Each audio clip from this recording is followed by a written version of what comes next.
తగ్గిస్తారని ఆశించడంలే. తెలుసు, ప్రజలు కూడా ఆలోచిస్తారు. ఏదో గుడ్డిగా నువ్వు తగ్గిస్తారని ఎవరు అనుకోవడంలే. కనీసం పెంచకుండా ఉంటే చాలని అనుకుంటా ఉన్నారు. కానీ మీరేం చేస్తా ఉన్నారు? ఆల్రెడీ 6,072 కోట్ల రూపాయల భారాన్ని విద్యుత్ వినియోగదారులపైన మోపారు.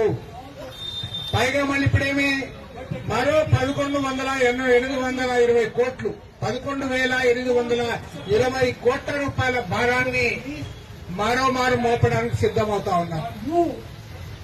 శ్రీనివాసరావు గారు, మేమందరం కూడా రెగ్యులేటరీ కమిషన్ లెటర్లు పెట్టాం. మీరు ఆ టైం ఎక్స్టెండ్ చేయాలి. Central government employees state government reserve bank